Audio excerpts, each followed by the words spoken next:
Greetings, everybody. Brother Dan Goodwin here. You're watching Prosperity News. I'm sitting here with my guest, Curtis Bowers again. We're going to continue where we left off last week. Brother Bowers, in case you missed last week's program, is from the state of Alabama. He's got a tremendous DVD that I want to share with you. And we're going to talk about the demise of America and what's happening and what's causing our country to go over a cliff like it is. Let me read a verse for you in Ephesians chapter 6. Finally, my brethren, verse 10, be strong in the Lord and in the power of his might. Put on the whole armor of God that ye may be able to stand against the wiles of the devil. For we wrestle not against flesh and blood, but against principalities and powers, and against the rulers of the darkness of this world, and against spiritual wickedness in high places. Friends, we're talking about a lot of people, Karl Marx and Saul Alinsky and all these communists, but really, the real enemy is the devil, isn't it? Satan's behind it all. Yes, he's their commander-in-chief. All right, let me read a couple things off the back of your DVD to help the folks understand what we got here. Let's see, I'm going to start right here. When filmmaker Curtis Bowers, that's him, hit the road in 2010 with his film Agenda, people began to wake up. Agenda became one of the best-selling independent documentaries of all time. The grassroots family finally had a tool to connect the dots. As he continued to travel, Brother Bowers found that people were overwhelmed by seeing the myriad of issues they were facing. From the promotion of Islam to the propaganda of climate change, from the deceit of Common Core to the manufactured economic crisis, and from the manipulation of the church to the unsustainable debt burden, and on and on and on. Let me read something on the back here.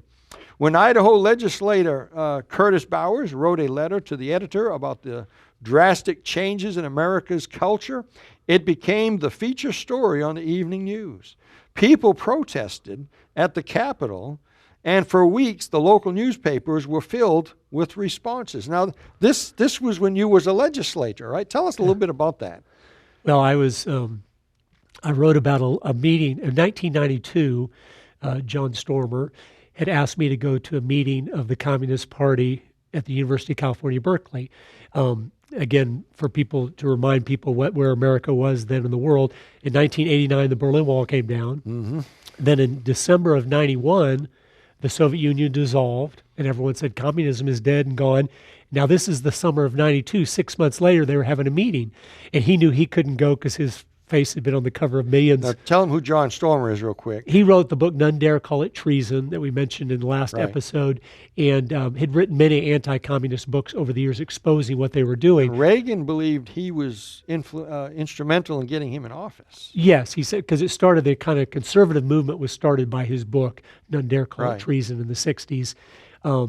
But so I went to this meeting at the University of California, Berkeley. They were breaking off a new group from the Communist Party USA. And he was curious what they were going to be talking about because communism was gone. And he couldn't go, so he said, would you go? I said, sure. So I went and sat there for 3 days as they had all these sessions and breakout sessions. And this is how we're going to finish America off. And so I wrote a letter to the editor 16 years later when I'm a representative about what they had said at that meeting and then where America was today. And it just exploded into a big ordeal.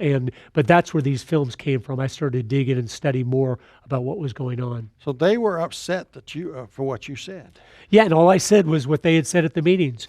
They want to break down our families. They wanted to again encourage promiscuity and easy divorce. They wanted to get the children at the youngest age possible so they could raise them.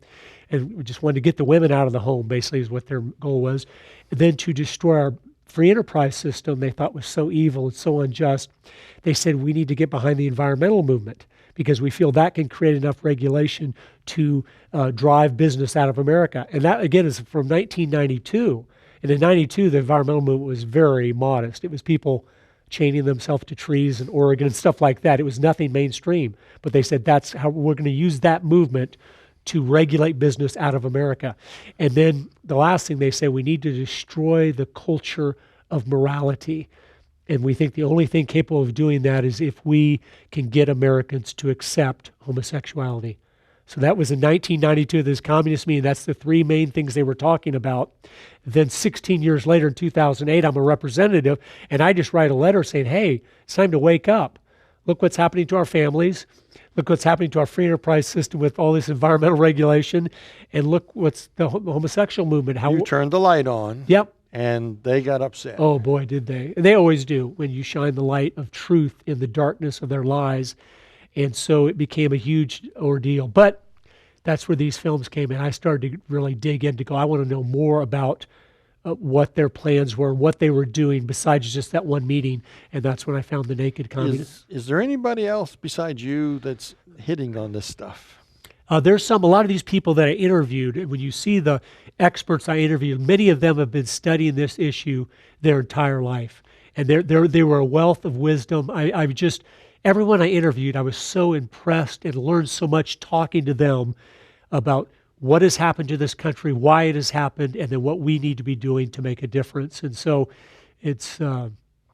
We got Phyllis Schlafly here. We've got John Stormer. I'm just picking a few that jump out at me. The Honorable Richardson, Jim Simpson, Smith.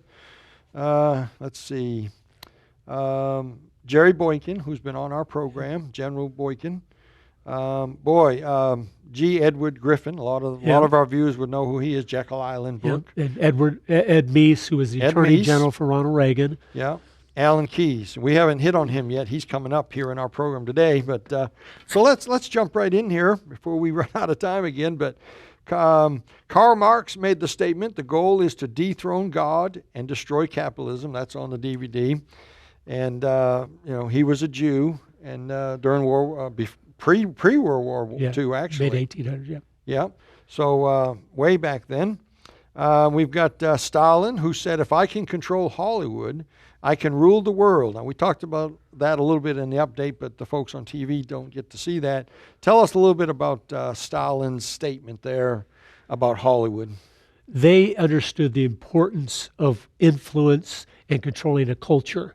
And so one of the ways of doing that, of course, is by controlling Hollywood with the movies. He understood how powerful a movie is to sway people in what they believe or in their morality and things like that. So they were working actively to get in control of Hollywood and any other means of influence, like education and things, because they realized they wanted to use that to change us from within. Now, I listen to old-time radio a lot, so I learned some of this stuff. Some of the old-time radio is shocking.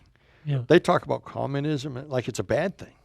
Now, today, nobody talks about it that way.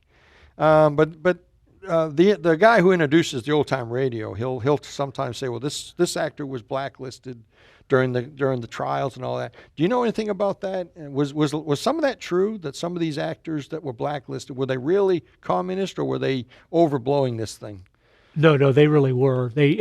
Senator Joseph McCarthy, who everyone has heard of probably for negative reasons, one of the men I interviewed, M. Stanton Evans, was a brilliant man from Yale University, graduated like 16 years old, and he wrote a book called Blacklisted by History, and defending Joseph McCarthy and showing from original source documents, congressional record, declassified FBI files and CIA and KGB files, that he was right. The people he had accused of being communist were communist.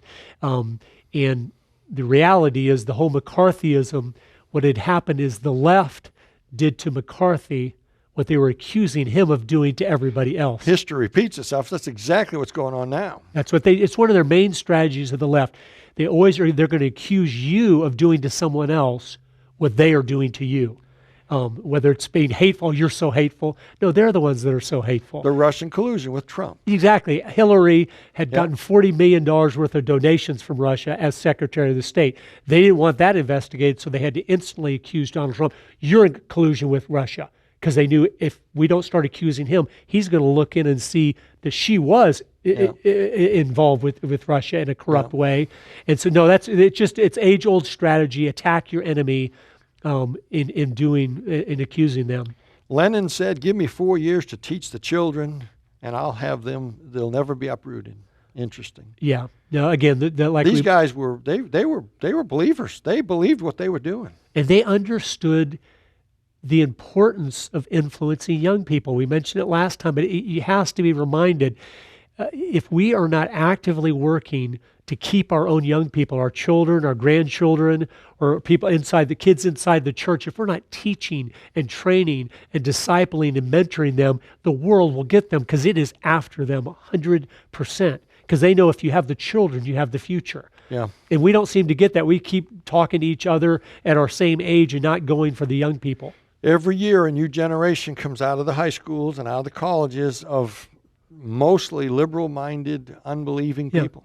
Even the Southern Baptist denomination, their own numbers from their own research shows that they're losing 85% of their young people after one semester in college. That's how poorly we've trained our young people to understand biblical truth, to know why they believe what they do.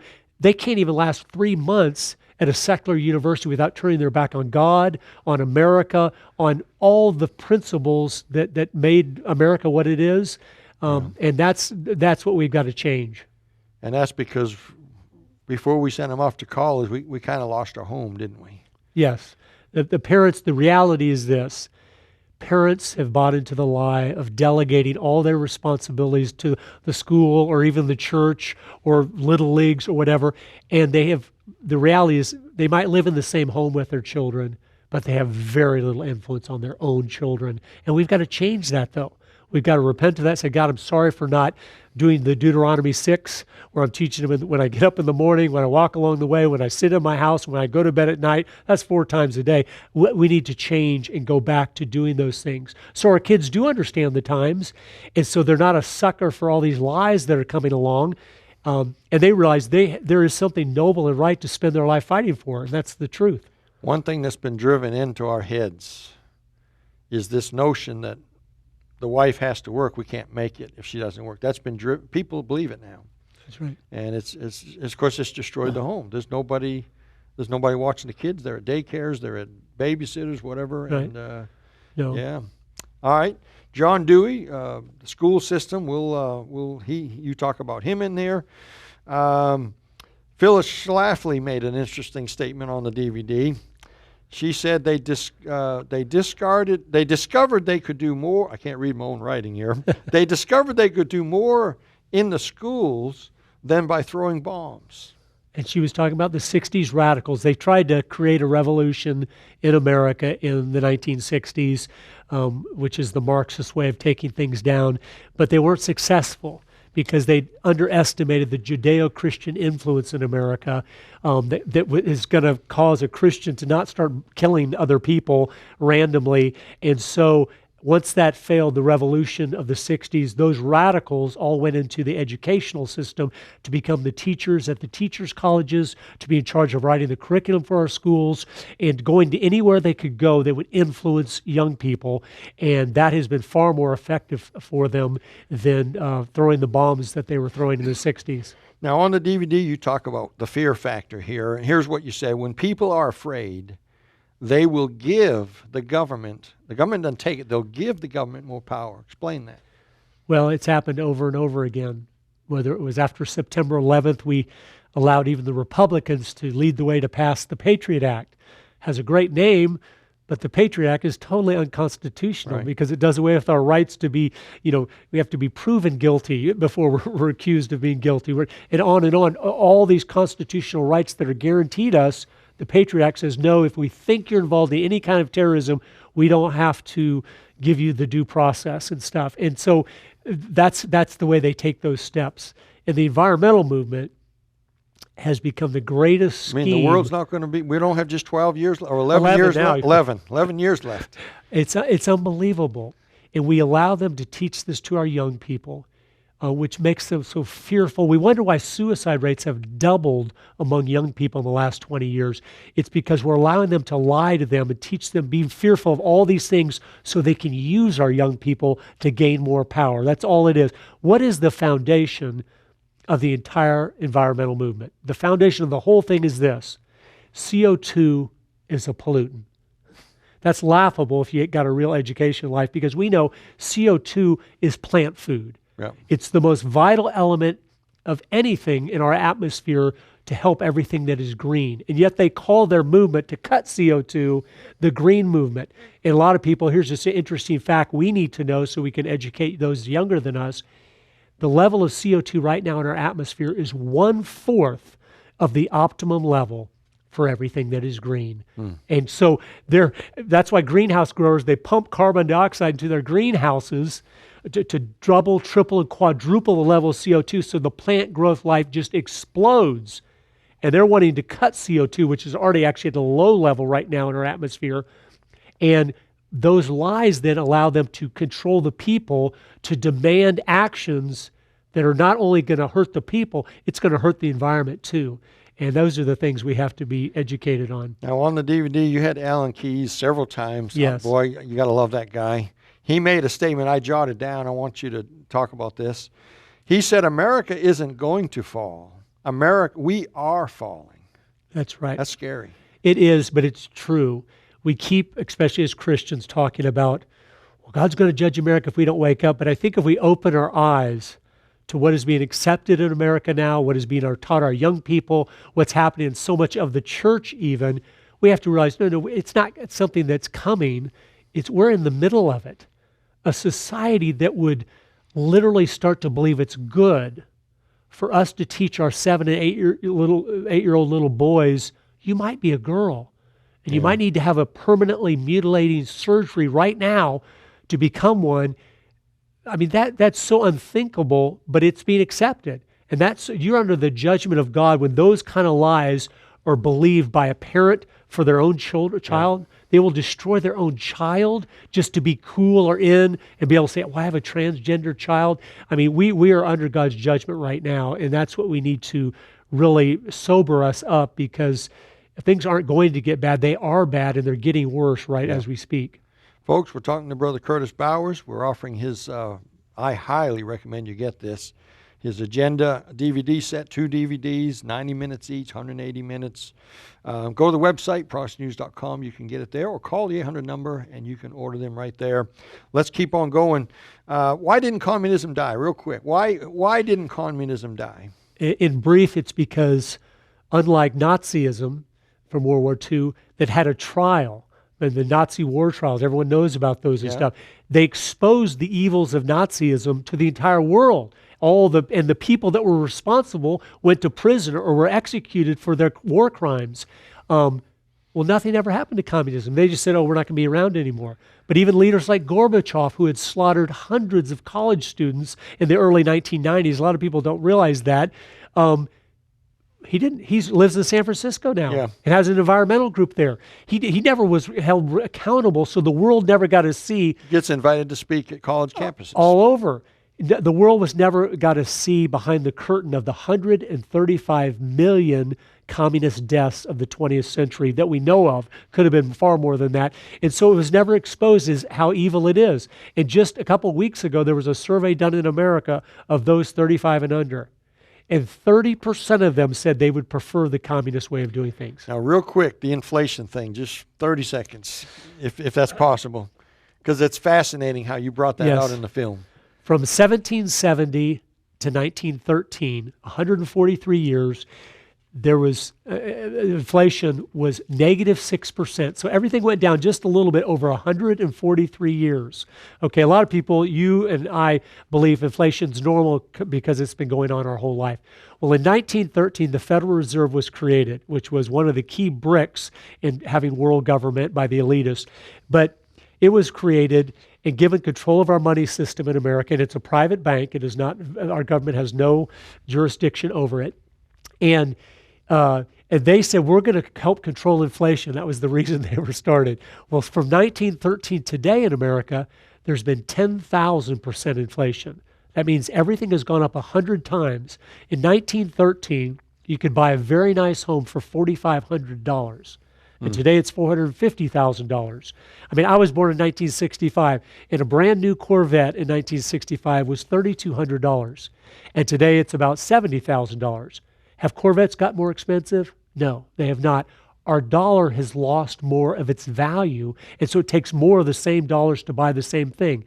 John Maynard Keynes, who's the father of Keynesian economics, he said back then when they started the Federal Reserve, he goes, we're going to be able to steal the wealth of Americans through inflation, and not one man in a million will be smart enough to see what we are doing. So they stole people's money by deflating what The the money was currency, worth. yeah, by deflating it, so the women would go have to work. So they would have to make it easier for that to happen. Yeah. They knew in the 30s, if we want to raise the children, we've got to get the father sidetracked and the mother. And so to sidetrack the father, you might not even know this, I don't know if this is mentioned in the movie, but they said, we're going to create such a culture of sport that every man will be preoccupied with athletic events so they won't notice when we steal their children. Just like the Roman Empire. Exactly. And they said to get the women, we're going to create enough inflation where she has to work whether she wants to or not. Now we got to hit this now. Yes. The second video finished somewhere early 2016, before the election. Sometime before the election, you finished the second video before Donald Trump got elected. Yes. You made some statements that we've got to talk about, and we don't have a lot of time, but you said that 2016 was the last election that a conservative could win the presidency. But that was before Donald Trump. Well, it's exactly because I was looking at the demographics, which don't lie. We know that they're getting 85% of our young people every year that goes by. We know that. Our own numbers tell us that, and we're only getting 15. So you don't have to be a math teacher to realize that pretty soon here they're going to have a sure majority for the long term. And 2016 was the last year that it was possible. And again, does that mean there's no chance of 2020? No, it doesn't, because there is a God, and he can have mercy on us, and he can do what even Trump has been able to pull so many people to vote for him that would normally not vote. A lot of the union people in some of the Midwest states realized he was making a lot of sense when he said, where's all your union jobs going? And they realized, hey, these Democrats haven't been protecting these union jobs like they said they would and stuff. So he made a lot of sense to people, so we need to pray that happens again. But that is what... That's what I meant by that, because demographically, between 2016 and 2020 was when they finally have taken enough of the young people, well, they'll have a sure 51% majority. So what do you think? I mean, this thing about Trump, nobody saw it coming. Nobody can really wrap their brain around it. It's almost like God did something, and I think he did. I think he did too. I don't know if Donald Trump is saved or not. I hope he is. He might be, but that's not the issue. God put him there. And he made the capital of Jerusalem. He put the embassy there. He's done some things that have shocked people. And so what does your gut tell you that's coming here? Here we are in 2020. It's tough to know, but this is what was interesting. I want to encourage people with this. My family and I had been traveling the country from 2009 to 2016. So we'd already been traveling for 7 years with these films and speaking. And like in 2012 with the second Obama election, a lot of people were, we're going to defeat him and all this stuff. 2016, as we traveled the country for 10 months, we had a different meeting in a different town every day for 10 months in a row, across 43 different states.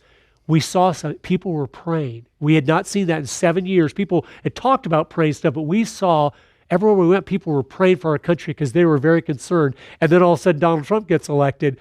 And he was the one that was an unlikely answer to our prayers in many respects. We were like, this guy's going to be an answer to our prayers. And I think it's crystal clear now, in retrospect, God had mercy on us to give us a man that we didn't think was going to be an answer to our prayers, but was. And he has done so many things that we've never had any of our conservative Christian guys even try to do. And so we need to keep praying for him. We're called to pray for our leaders. They'll have wisdom, discernment, and direction and protection. We need to keep doing the things we can do to stand for the truth like we're talking about here, to be the light and the salt. The little boy that gave his loaves and fishes to Jesus, he gave him enough to feed one person. But when he gave it to Jesus, then all of a sudden it became enough to feed 15,000 people that were there with the women and children and everything. And that's what we've got to be faithful to do, what we can do, our little nothing, but give it to him and let him do the miracle of saving America. And like you said on the DVD, you said we don't need Goliath, we need some Davids. That's we right. need some men of courage. That's right. In the last 2 or 3 minutes we have left, I want you to tell the folks about the award festival. You won Yep. some tremendous awards. Yep. To God be the glory. That's right. Tell a little bit. We got just a couple Sure. minutes. Well, I'd never made a film before. I was a state representative, like we talked about, and I came across this information that concerned me about my country. And so I remember I prayed about it for about 6 months and finally realized I think God wants me to make a film. Well, I'd never made a film before. I don't have any background in film, but I really felt He was wanting me to do that. And that day I sat the kids down and my wife, and we homeschool, so we do things together. And I said, family, our next project is we're going to make a movie. And my wife's like, are you sure? And I said, yeah, I'm positive. And she said, all right. So that night when we were saying our prayers, it was very interesting. One of my boys, was only 5 years old, when it came to his turn to pray, he had heard us talk about this huge film festival in Texas before, and his little mind hears Daddy saying he's going to make a film, and he prays when it comes to his turn. He says, dear God, help Papa's film to win the festival. And we all laugh going, is he talking about that big film festival in Texas? I haven't even started on the movie. I don't have a camera. I don't know what I'm doing. A couple days later, my oldest daughter, Carolina, who was 15, came up to me and said, Daddy, why don't we fast and pray this Friday that your film does win that festival? I was like, okay, sweetie, that's a wonderful thing to do, but I was just kind of overwhelmed. Okay, we'll do it. So we did that. A week went by. I came down for breakfast, and she was in charge of making breakfast. And I said, Caroline, where's breakfast? She goes, Daddy, it's Friday. And I said, are we going to fast this Friday too? She goes, Daddy, we're going to fast every week until it wins. And to make a long story short, we fasted and prayed every Friday for 22 months, almost 2 years, that the very first film we'd ever made would win what is the largest single cash prize film festival in America. It was a $101,000 grand prize, and it did. Wow. And I tell you that to tell you this, God is alive and well. We need to be faithful to obey what He's asked us to do and expect Him to part the Red Sea, expect Him to multiply the loaves and fishes. That's His job. But our job is to be willing to give Him our loaves and fishes, or to hold up our rod like Moses so the Red Sea will part. The Red Sea would never have parted if Moses would not have obeyed what God said to do and go up and raise your staff up and I will part it. And so that's what I want to encourage everyone with. We as Christians need to be the most active, the most informed, the most motivated people to love our neighbor by speaking truth. I mean, everything we're standing for is good for our neighbor, whether he knows it or not. To create a moral, biblically based society is great for everyone. And for the first 200 years in America, everyone benefited from an America that was where the pastors had tremendous influence and the Bible was respected, even in circles. So, amen, my brother. That was wonderful. Listen, folks, go to the website, get the DVD, call the 800 number on your screen, get it. Get a bunch of them, pass these out. Let's get this out there. This is important stuff. Listen, it's about us. If my people who are called by my name shall humble themselves, seek my face, turn from their wicked ways, then will I hear from heaven, will heal their land. It's us that need to get right. Let's do something for God. Let's try to bring our country back to God. Well, until next time, keep looking up.